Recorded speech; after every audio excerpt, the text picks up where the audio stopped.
আসসালামু আলাইকুম বন্ধুরা, চলে আসলাম একটা উস্তে ক্ষেত পরিদর্শন করার জন্য।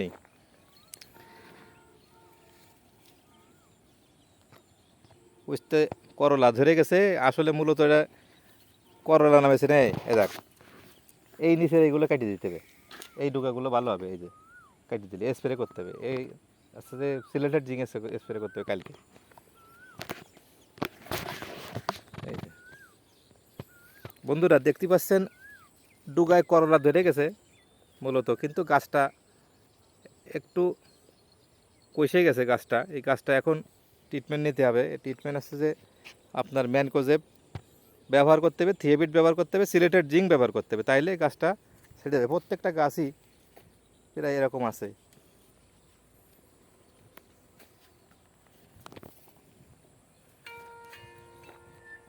প্রত্যেকটা গাছই এরকম আছে কম বেশি। এই গাছগুলো ভালো হওয়া সম্ভব। দেখতে পাচ্ছেন বন্ধুরা, এই গাছগুলো ভালো হওয়া সম্ভব, কিন্তু আর কিছুদিন পর এই গাছগুলো আর ভালো করা যাবে না।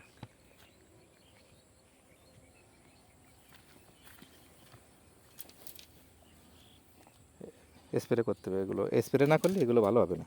এই দেখ, এই যে ডুগাগুলো আছে না, এই থিয়েবিট যে গ্রুপ, ওই স্প্রে করতে হবে, ম্যানকোজেব স্প্রে করতে হবে, সিলেটেড জিঙ্ক স্প্রে করতে হবে। স্প্রে করলে এই গাছগুলোর ডুগা মোটা হয়ে যাবে।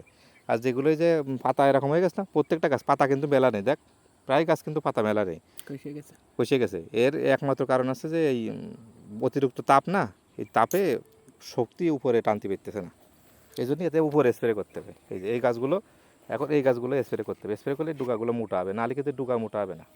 ডুগা মোটা নাহলে ফল মোটা হবে না। এই যে এই গাছে যে ফল আসে না, এখন স্প্রে করতে হবে, এখন গুরুত্বপূর্ণভাবে ট্রিটমেন্ট নিতে হবে।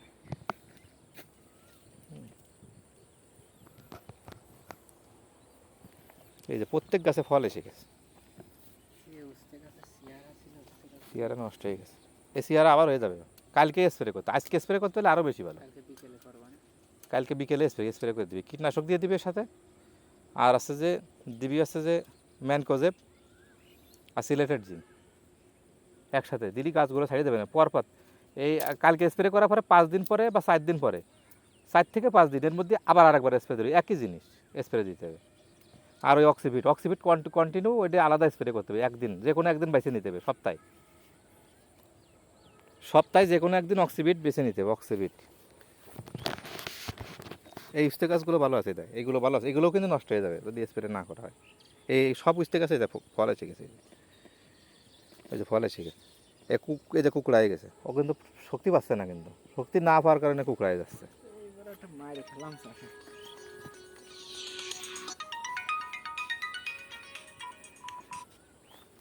আসসালামু আলাইকুম। আলহামদুলিল্লাহ, আমি ফোন দিলাম পরে, তা বন্ধ দেখাচ্ছিল আপনার। হুম হুম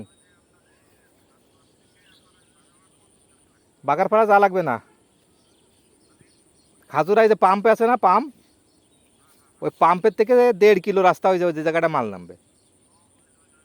হ্যাঁ হ্যাঁ, মোড়ে নামবে। আচ্ছা, ওয়ালাইকুম আসসালাম। আচ্ছা ঠিক আছে, আসো। ওয়ালাইকুম। জি জি। হ্যাঁ, এখন না, এখন আনার দরকার নেই। ও নতুন করে, নতুন আর একটা ঘর নিয়েছে পাশে, ওই ঘরে নামাবে মাল। আর আছে যে ওই আসার সময় কাকা, আসার সময় ওই যে মানি রিসিভ আছে, ওই যে ইয়ের একটা, ওই যে ওই নোয়াপাড়ার, ওই মানি রিসিভটা একটু নিয়ে আসবেন কাকা, ওই জন্য আমি জাতি পারতেছি না নোয়াপাড়ায়। হ্যাঁ হ্যাঁ, নোয়াপাড়ার একটা মানি রিসিভ আছে, রাজা ট্রেডার্সের। নোয়াপাড়া আছে, রাজা ট্রেডার্সের একটা মানি রিসিভ আছে, সেটার নাম আছে। হুম,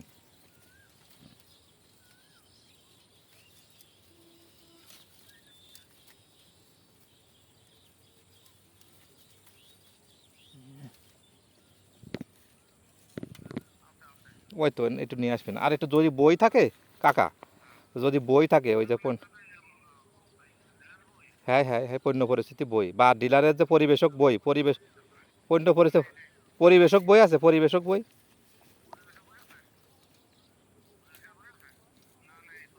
কোনো বই নেই, তাহলে কি করে কি হবে? নতুন পার্টিকার যে মাল দিচ্ছে, অ্যাক্সিডেন্ট তো চলে গেল, এখন মাল দিয়ে বললো। আচ্ছা ঠিক আছে আসেন, আচ্ছা থাকলে আপনি নিয়ে আসবেন এই আর কি, থাকলে নিয়ে আসবেন। আচ্ছা ঠিক আছে, আচ্ছা নিয়ে আসবেন থাকলে। আচ্ছা ঠিক আছে, ওয়ালাইকুম আসসালাম।